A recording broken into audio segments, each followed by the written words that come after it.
Welcome, everybody. Today we have a very special guest. I knew early on that I wanted to make movies. Such a difficult industry because there's a lot of luck involved. I mean, look at American Werewolf in London, look at The Thing, look at The Fly. Look at these films that have really withstood the test of time. I sculpted this Captain Kirk mask, and they didn't sell particularly well, but then John Carpenter came in, said, can you paint one white and spray paint his hair black? I was maybe 9 or 10 years old, and it scared the living shit out of me. You're just racking up these people that you grew up watching. They're in your films. Is that surreal? There were 35 directors there. If there had been a bomb dropped on that restaurant, never another good horror movie. Benet's Bloody Bits. I've gone crazy today. This is my second live stream in the last 4 hours, but I'm joined by a very special guest, Alfonso Salazar, also known on YouTube as Fonso13. Welcome, sir. What's up, Jason? How you doing? Thanks for inviting me. Appreciate it. Okay, just so people know, we're both in Southern California and we're dying. The weather is bad. We got the AC cranking, but I don't think you guys can hear it. Right. I got my fan going in the background, so yeah, apologies if you can hear it. But yeah. So are you at home or are you at Spirit Halloween? This is my house. This is my man cave. This is where I do my videos and hauls, yes.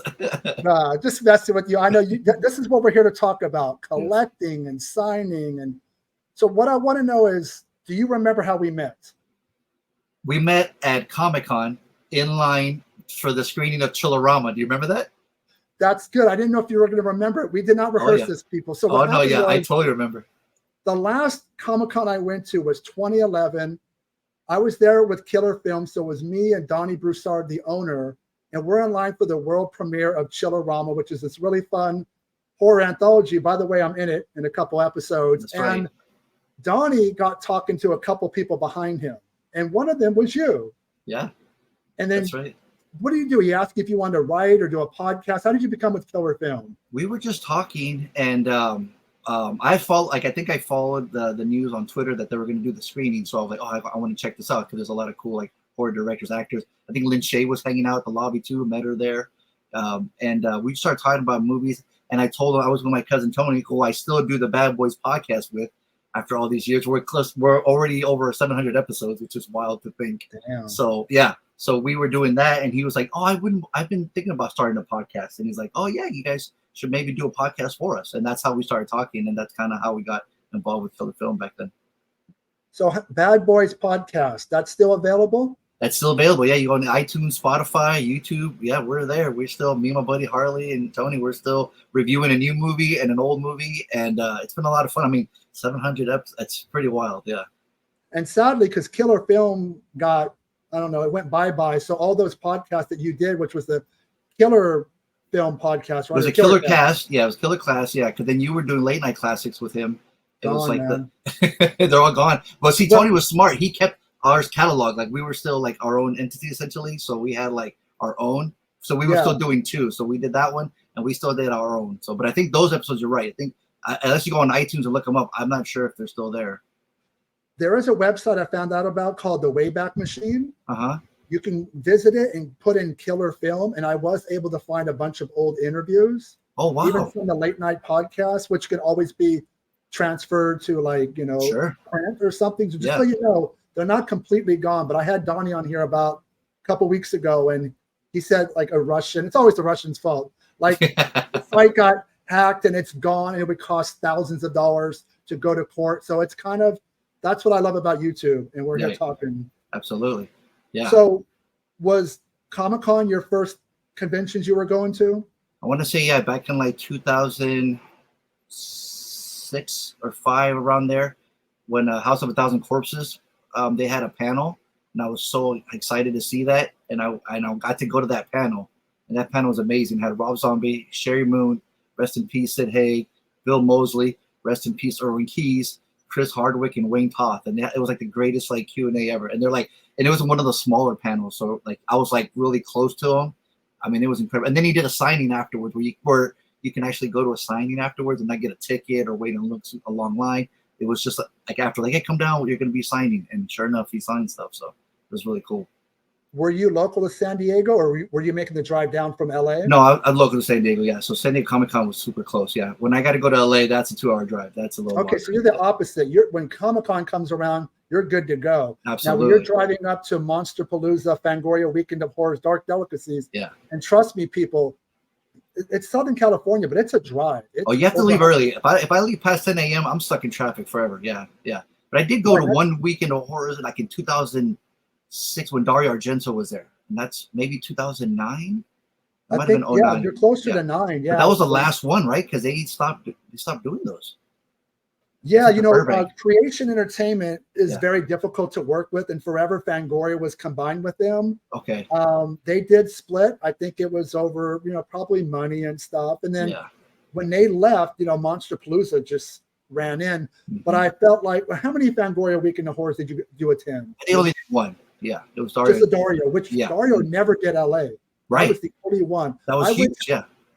I went to every horror convention in Southern California from 1999 to 2017. Yeah. That was the year that Dario came, Lamberto Bava, Ruggero Deodato, who's passed away, David Hess, who was there, no longer with us. That was like, I call it the Italian invasion. It was absolutely. And you know what?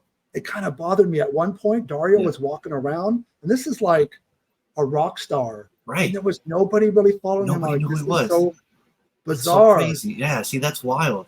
Yeah. And then you look at those flyers for those old ones, you see that lineup is impressive. It's so insane. Like how many people that they would get, you know what I mean? I do have a Dario story. I stayed at the hotel, the Marriott, because that was in Burbank. Right. Sunday morning, my wife and I are eating breakfast, and we see Dario and his translator not far away. And the translator, I'm familiar with him, and Dario comes over with broken English. Mm-hmm. I got jet lag. Do you have something to help me sleep? And so my wife went up to the hotel room and brought him something. And I said, if you kill Dario Argento with some fucking medicine that you gave him, I am going to be on the run forever. Oh my, seriously. This was the lady that killed Dario Argento. Oh my God. Pills, but he's not a spring chicken. Right. You don't know how people are going to react. Was she wearing black gloves when she handed it to him too? It was like, that was all Chiali, dude. Yeah, she totally. had the black gloves. She got the switchblade out, and that's awesome. But no, I have great memories of Fangoria. Absolutely. I did do Monsterpalooza for a few years, but I felt like it was more of a trade show. What did you think of Monsterpalooza? When I first, I still go. Yeah, I still love it. Especially the one in Burbank. That's like the first one I've been to was the Burbank Marriott. I just love that venue. Had that little courtyard in the middle where everyone hangs out with the little bar outside.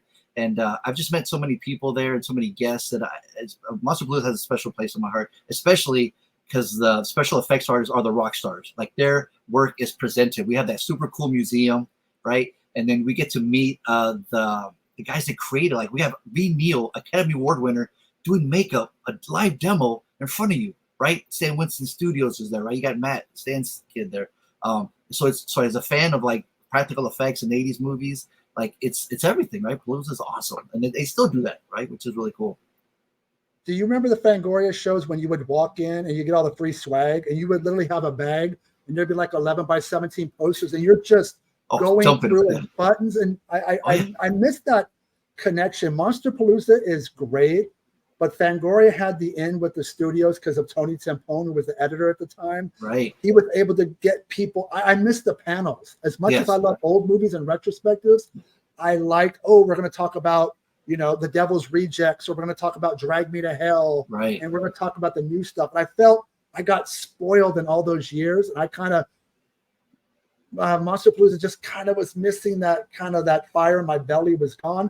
But what I appreciate about you, because I do watch your videos, you haven't lost it. Why haven't you lost it? Why isn't that burning desire to that fanboy and pictures and getting autographs? It doesn't seem to have left you like it left me. Yeah, it's it's getting there.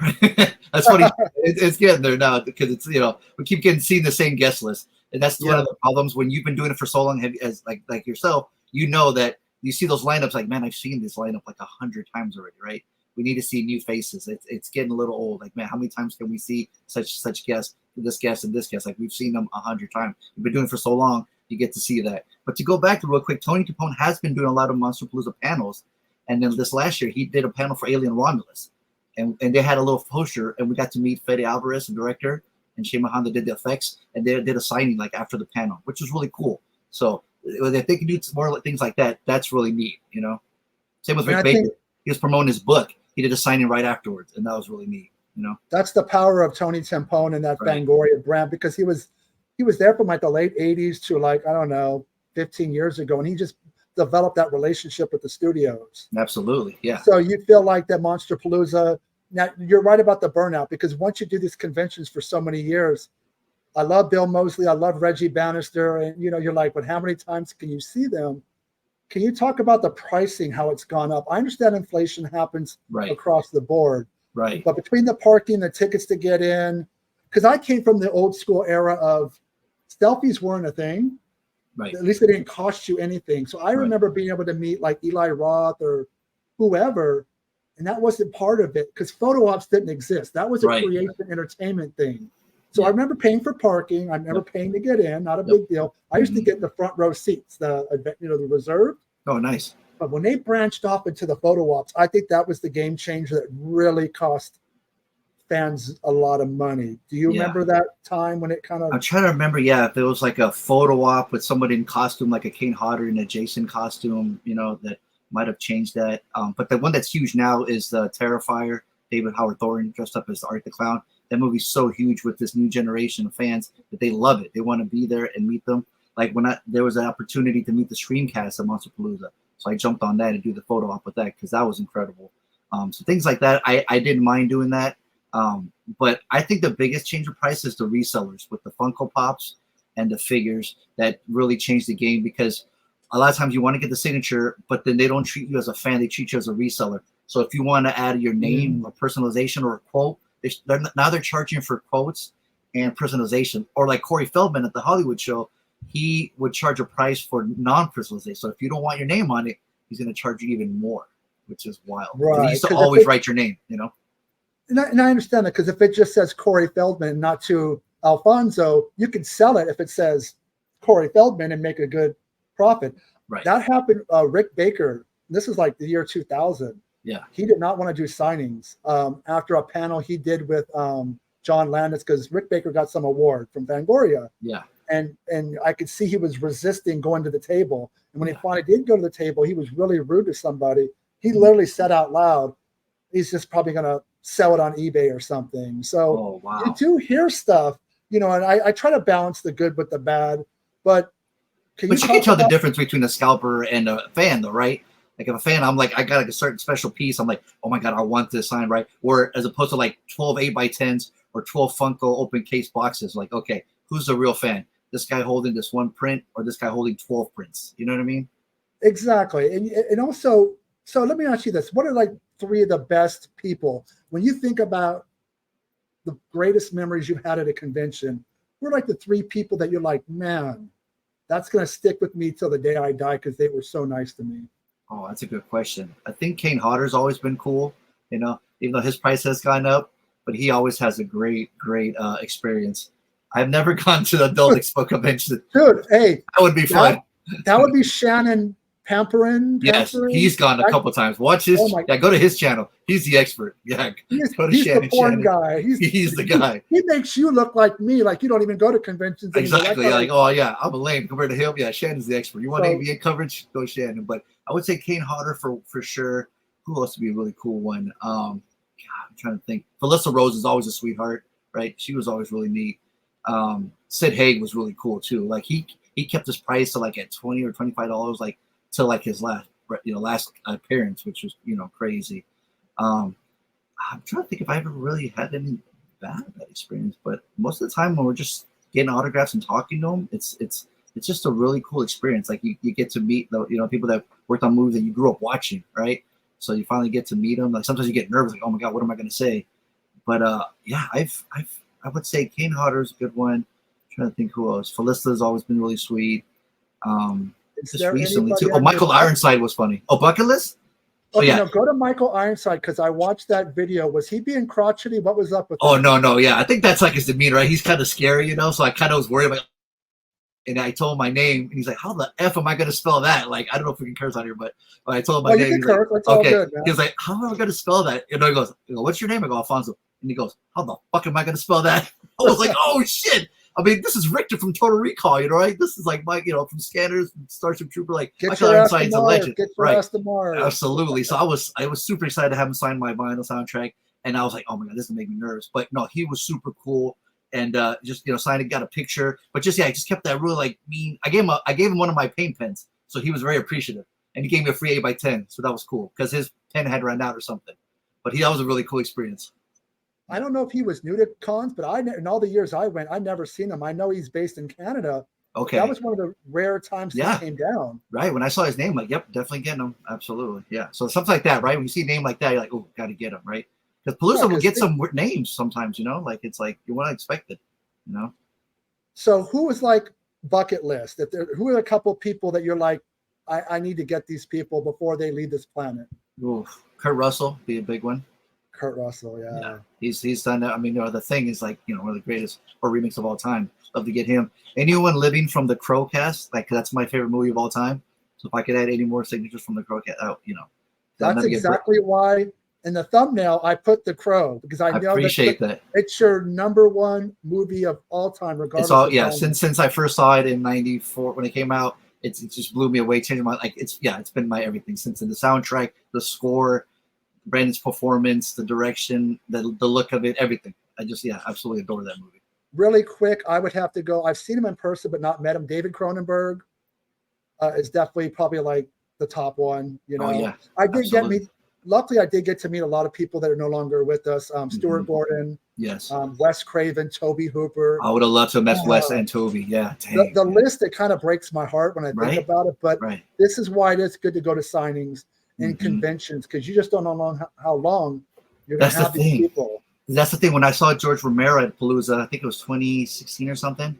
I was standing in line, I looked at his price. I'm like, man, he's pretty pricey. I'm like, but he smokes a lot. He's really old, and I hate to sound morbid, right? You don't want to sound like that, but I'm like, if I don't get him now, I'm probably going to totally regret this. So I bit the bullet. I had a lobby card, original Night of the Living Dead lobby card. So I had him sign that, and it's one of my favorite signatures. It's like, man, I'm so glad I got that, and the photo with him. I got my picture. I think it's the same one, and literally, our glasses we both had Coke bottle glasses. We could switch glasses, and I just looked at him like, oh my God. There's my future. The difference is I'm bald. He's got a full head of hair with a ponytail.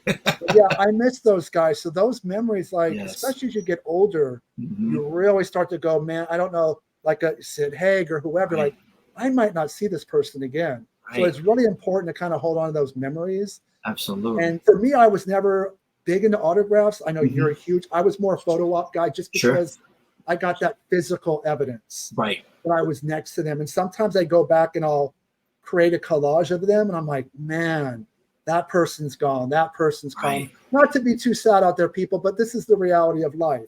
Right. We lose famous people on a daily basis. It's really good not to take people for granted. And luckily, as horror fans, we have, especially living in Southern California, we're absolutely got it so good. We can meet these people 3 or 4 times a week, whether it's a screening or whatever. Or Dark Delicacies. Before I forget, if you want to name names, what are some bad experiences that you're like, I never want to fucking talk to that person again? Oh, I have a couple. Kane Hodder was rude to me. Is that right? Oh, yeah, wow. He was rude to me. Bruce Campbell's always been a dick. He's always been Bruce was kind of, he was kind of weird too when I first met him at a book signing. That's his shtick. Right. That's how he's in the movies. No, that's the guy that will go to a convention and he'll hide from the fans in his hotel room once he's done with whatever. He's not one to mingle or do meet and greets. And I love Evil Dead like everybody else, but let's just call it like it is. He's not very nice. Right. Yeah. We went to his book signing at Dark Delicacies. Shout out to Sue and Dale, the best store in Burbank. And then he was doing a book signing, so I got it signed. And it has a terrible signature too, by the way. That's like a lightning bolt, right? It's like, what is that?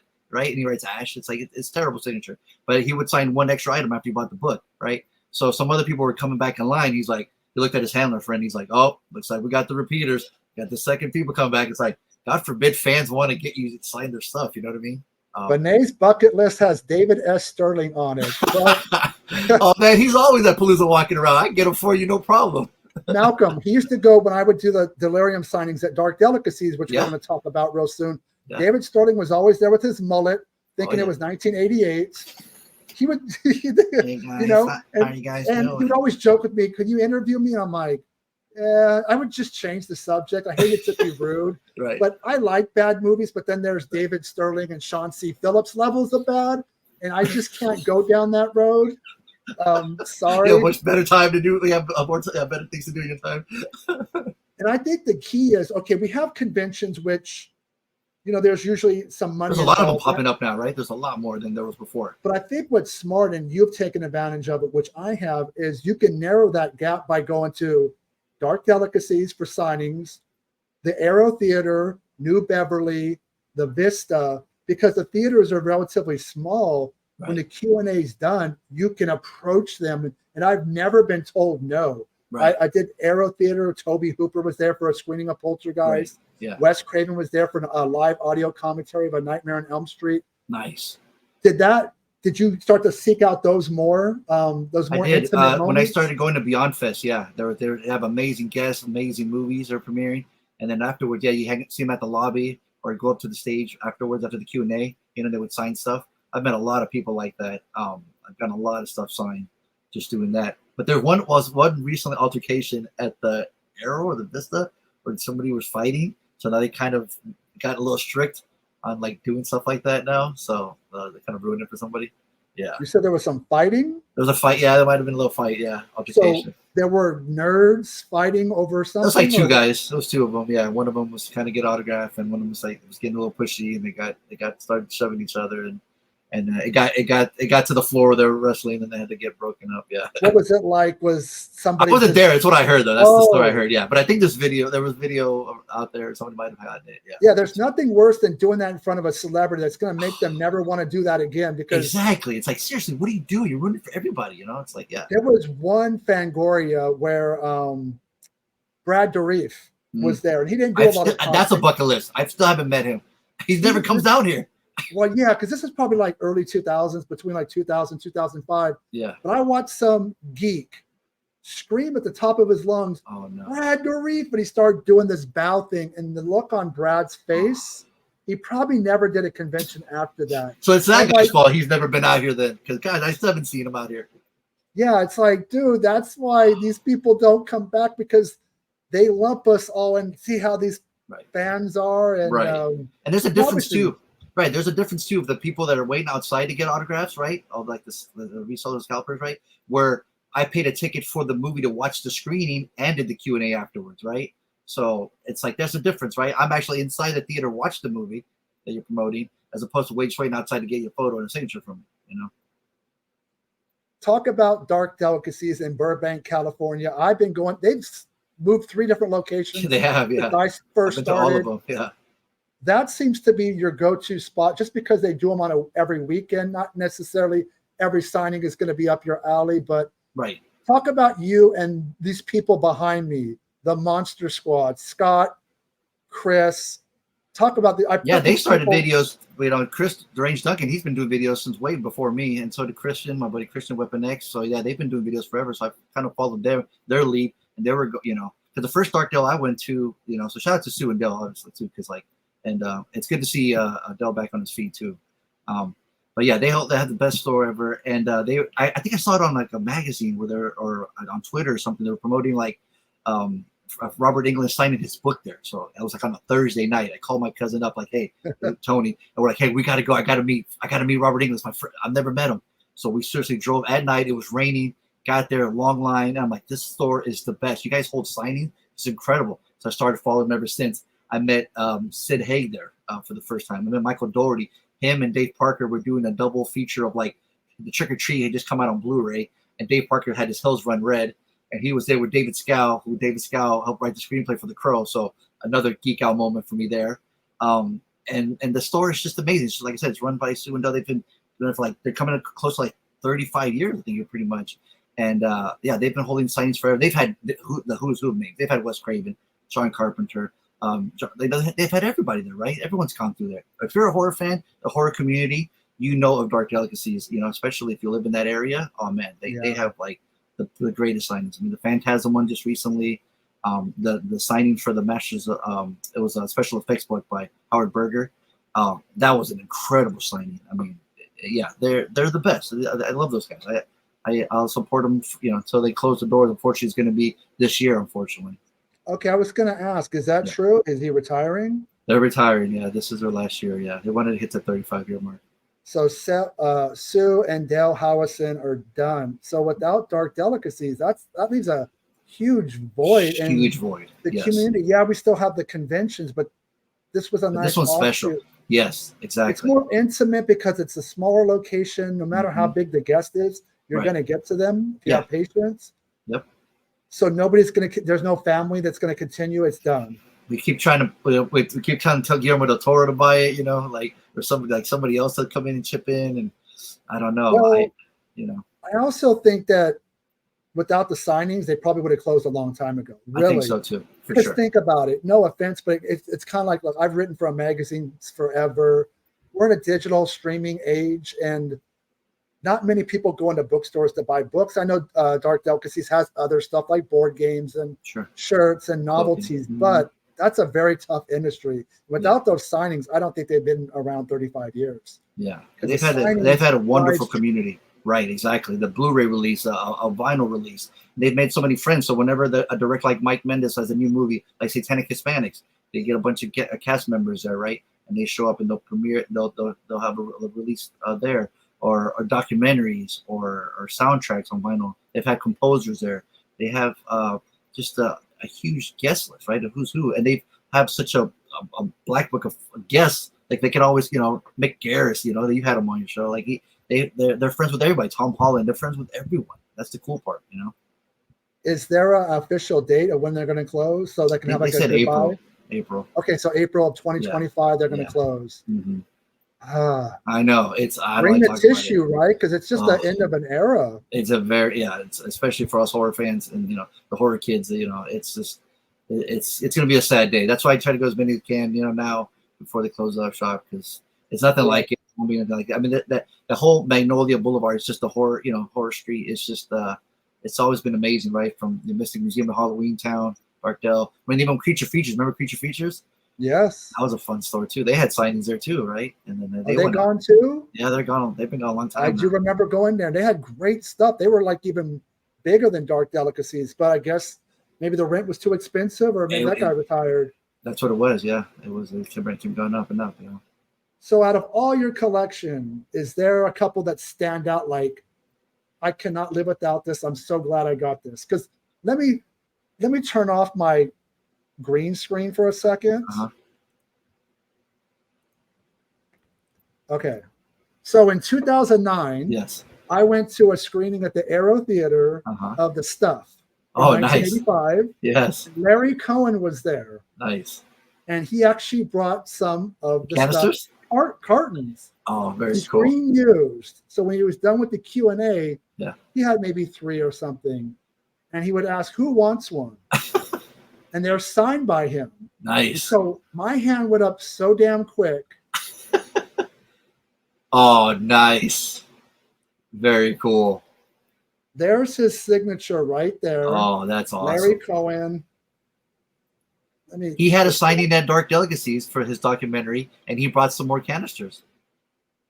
Oh, I'm sure they had thousands, but I feel like what if that screen used? He said that everything he brought was screen used. Oh, nice. Because think about it, when there's a scene in the factory, there's tons of them. Had thousands of them. But I thought that was nice. But what out of your collection is 1 or 2 things that you're like, this is like going to be hard to top? Oh, my Halloween one, because there's people that are no longer with us, like Jim Winburn, sons, and Charles Cyphers, who we just lost too. And then I got Jamie Lee Curtis on there, luckily, so that's a big one. And she doesn't do a lot of that stuff, so no, yeah, she only did that one at Horror Hound way back when, and that was it. Everyone thought she'd be at the age 45, and she wasn't there. Gosh, I'm trying to think. I brought some else. Did you ever get Deborah Hill or no? No, I never got Deborah Hill. She passed away before. Yeah, she started before that. So I have this Clockwork Orange Elp soundtrack signed by Malcolm McDowell, and he wrote Video Well. See that? So that's pretty cool. Yes, your vinyl collection is probably as big as your Blu-ray collection. Exactly. So my Your Next right here with Barbara Crampton, Sharni Benton, Adam Wingard, Simon Barrett, other producers, actors. That was at a screening.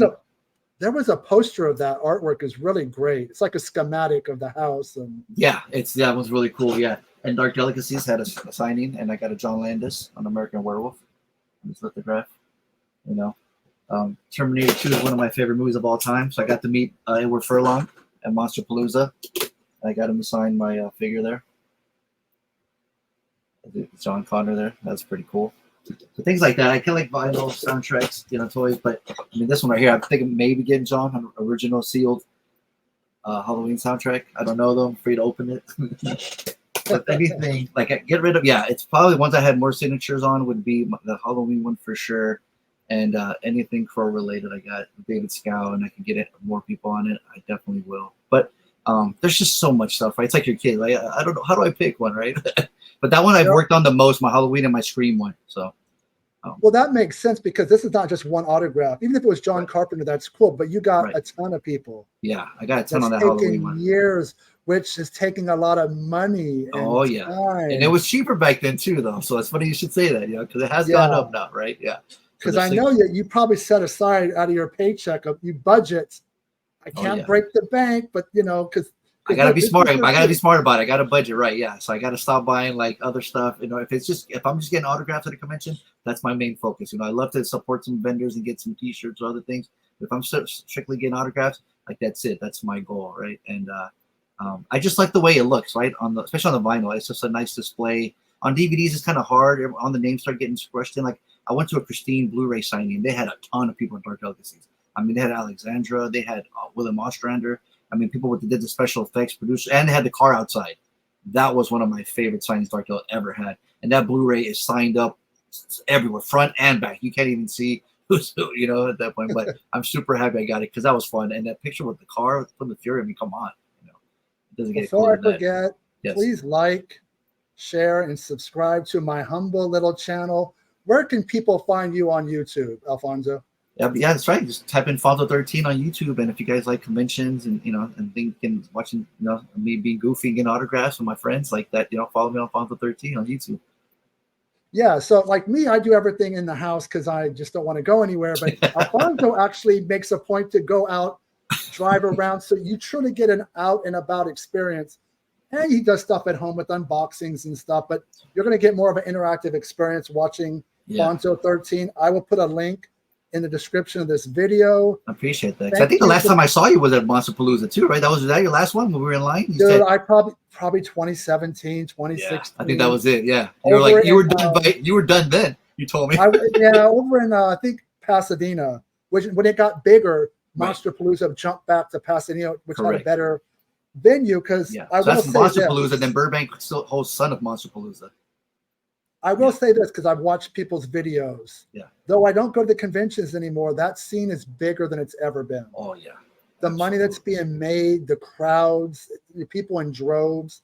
Oh, yeah. So, but this is why, one, we're friends. We haven't talked in a while, but I tend to be more on the negative side of the convention scene because I feel like I got burned and, got a little bit bitter about it. But I wanted to bring on somebody like you, which is the counter opposite of, you still haven't let it get to you, but you're starting to feel a little bit of the burnout. Little bit, yeah. But then I get excited when I see a guest list. I'm like, oh, I got to get this item signed, and then it changes all over again. I'm like a little kid again on Christmas. So, but I want to make sure I thank everybody for watching. I appreciate your time.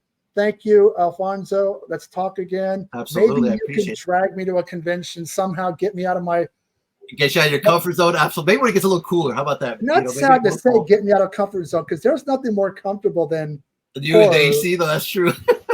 I had signed 8x10s of my favorite porn stars, but somehow they got water damage.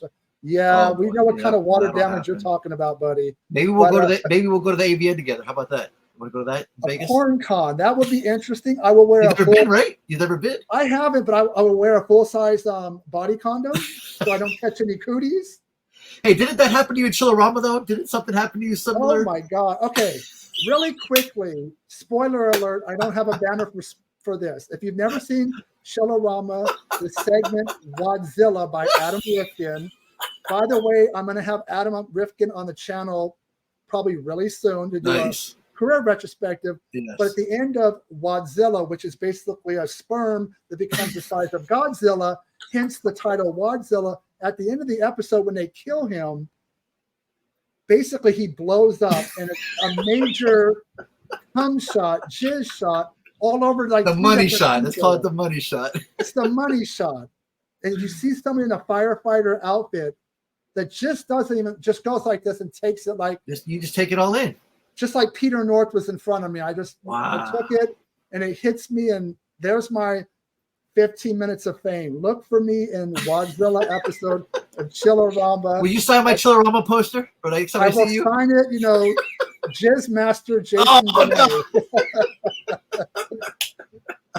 But hey, man, thank you again for coming on. Oh, thanks for having me. This was a lot of fun. I really appreciate it. I've seen this scene. It's Bené's favorite moment in life. There you go. See? Yeah, it hasn't gotten any better since, right? Yeah. Forget the birth of my daughter. That is the moment that I got. Let me tell you, that guy stood up on top of a bucket, on top of a ladder. What did they use?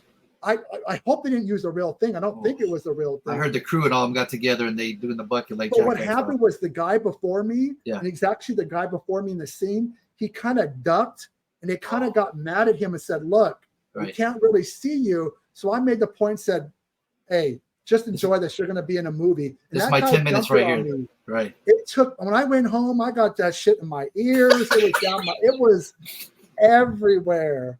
But you know what? I would do it all over again. I don't regret a thing. But thank you for coming on. I'm going to let you go because we got family. Weird choice of words there. Thanks for coming. Thanks for coming on. UMING. Thanks again, man. I appreciate it. Thanks for having me again, man. I really appreciate this. Good seeing you. Good talking to you again. Take care, buddy. All right.